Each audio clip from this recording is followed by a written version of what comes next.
je tiens d'abord à transmettre les remerciements des artisans au chef de l'État, son Excellence Paul Biya, à travers le ministre des Petites et Moyennes Entreprises, de l'économie sociale et de l'artisanat, pour la création de ce centre, qui est tellement important pour la promotion de l'artisanat. Cela étant dit, nous avons des missions bien précises. Il est question pour nous de permettre aux artisans de se développer, de permettre aux artisans de créer plus d'emplois et de richesses grâce à la commercialisation de leurs produits. Donc, commercialisation en virtuel et en présentiel. Nous devons aussi amener nos artisans à être formés, à être informés. Nous amenons aussi nos artisans à être capables d'exporter nos différents produits et de faire dans l'import-substitution. Et pour cela, grâce aux produits que ces artisans font de façon manuelle. Parce qu'un artisan, c'est un travailleur autonome qui exerce une activité où la main domine. On sait, monsieur le coordonnateur, que vous êtes à la tête de cette structure depuis quasiment un an. Est-ce qu'il est possible d'envisager un peu un bilan à mi-parcours de votre présence à la tête de cette structure stratégique du ministère des Petites et Moyennes Entreprises, de l'économie sociale et de l'artisanat? Nous sommes arrivés en août 2021. Nous avons pris un certain nombre d'initiatives. Le Centre international de l'artisanat de Yaoundé est une structure rattachée au ministère des Petites et Moyennes Entreprises. Une fois arrivé, nous avons pris des initiatives à l'instar de mettre une plaque. Cette plaque est là. Vous voyez une plaque. Désormais, il y a une plaque. Nous avons rénové un certain nombre de choses. À l'instar de l'extérieur. Quand vous arrivez à l'extérieur, nous avons peint l'extérieur avec nous avons mis un certain nombre de choses pour permettre que le centre soit attrayant. Et à l'intérieur, nous avons aussi réhabilité la lumière. Nous avons réhabilité un certain nombre de choses. Et rassurer les artisans qu'ils sont les créateurs d'emplois et de richesses.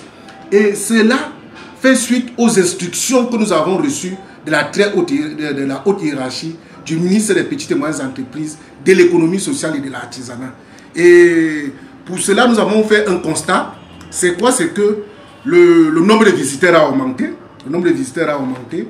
Et là aussi, nous sommes en train de faire dans une information presque agressive. Donc nous faisons quoi? Nous faisons des communiqués qui passent au niveau des églises. Nous faisons des communiqués qui passent au niveau des mosquées. Nous faisons des communiqués qui passent au niveau des médias classiques. Donc voilà un peu un certain nombre de choses que nous faisons. Nous avons déposé aussi certains communiqués au niveau des ambassades, au niveau des aéroports, au niveau des hôtels. Et c'est pour cela que nous lançons une invite. Parce que le véritable problème que nous avons ici au centre, le problème que les artisans ont ici au centre, c'est juste ils demandent aux visiteurs de venir nombreux découvrir leur génie créateur. Voilà le problème que nous avons ici. Donc, eux, ils sont prêts parce que nous respectons déjà la norme. Nos artisans font l'effort de respecter la norme. Nos artisans font des efforts d'être des hommes intègres, d'être des hommes de bonne moralité. Donc, il est question maintenant aux populations de venir découvrir le génie créateur des artisans d'ici et d'ailleurs, parce que c'est un centre international. Et vous voyez que dans le cadre de la SND 30, la filière coton, textile, confection est la bienvenue, elle est incontournable. Notre pays va se développer grâce à des filières comme celle-là. Et nos portes sont grandement ouvertes.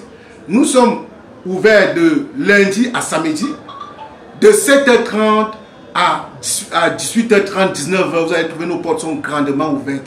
Et l'entrée est gratuite. Donc voilà pourquoi nous lançons toujours une invite aux uns aux autres de venir nombreux découvrir le génie créateur de nos artisans. Parce qu'à partir de là, il y a l'échange d'expérience. Nos artisans sont capables de vendre en présentiel, en virtuel. Nos artisans sont capables de faire un certain nombre de choses à l'instar des formations, à l'instar de l'information, comme je l'ai dit tantôt. Donc voilà un certain nombre de choses. Et nous disons que notre centre, nous voulons que notre centre international de l'artisanat soit visible Et ce sont ces efforts que nous faisons depuis que nous sommes là. Monsieur le coordonnateur, vous faites bien d'annoncer que l'ouverture de ce centre est pour le grand public. Quels sont les principaux produits que le public, le visiteur qui vient ici, peut retrouver? Est-ce que lorsqu'on entre ici, c'est comme si on était entré dans un prêt-à-porter? Notre artisanat est lié à nos us et coutumes. Quand vous prenez les 4 aires culturelles de notre pays, prenons les soudano-sahéliens, vous allez trouver qu'il y a des tissus, nous parlons tantôt du coton, vous allez trouver qu'il y a des habits qui sont tissés en coton que vous allez retrouver ici. Vous allez trouver que nos artisans de cette ère-là font aussi beaucoup plus dans les produits laitiers. Vous allez trouver dans les produits laitiers. Et vous allez trouver que si vous descendez dans l'ère Fang-Béti, beaucoup plus, qui est dominée par la forêt, le bois, vous allez trouver les objets en obom.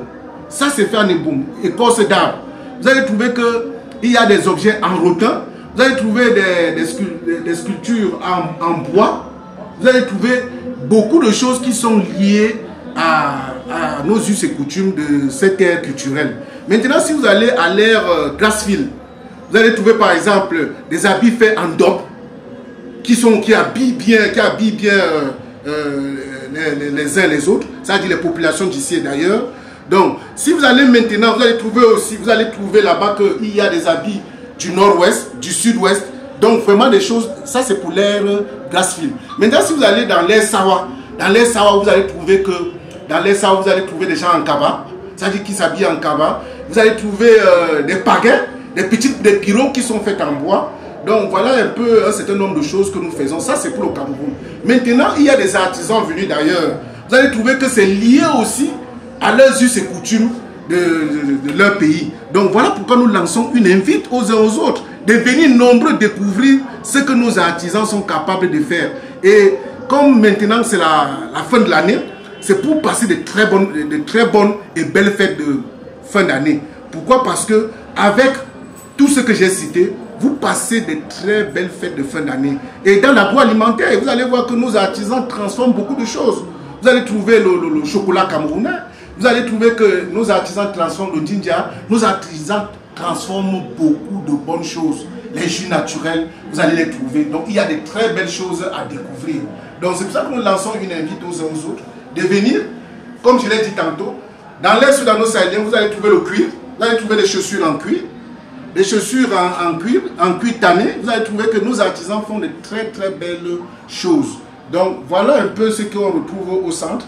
C'est lié aux différents aires culturelles qui existent dans notre pays et aux 3 types d'artisanat qui existent. Parce qu'au Cameroun, nous avons 3 types d'artisanat. L'artisanat de production, l'artisanat de service et l'artisanat d'art. Donc les 3 types d'artisanat existent ici, selon les 4 aires culturelles que j'ai citées. Est-ce que vous nous garantissez que les prix sont abordables? Ah, les prix sont abordables. Vraiment, les prix sont abordables. Je dis aux uns aux autres de venir, les prix sont abordables. Et les prix sont à la bourse de tout un chacun. Tout un chacun peut trouver son compte. Voilà ce que je tenais à dire aux uns aux autres. Donc, venez nombreux découvrir le génie créateur de nos artisans pour permettre à nos artisans de créer plus d'emplois et de richesses. Et ce pays va se développer en comptant sur l'artisanat. Je vous remercie, monsieur le coordinateur. Moi aussi, je vous remercie.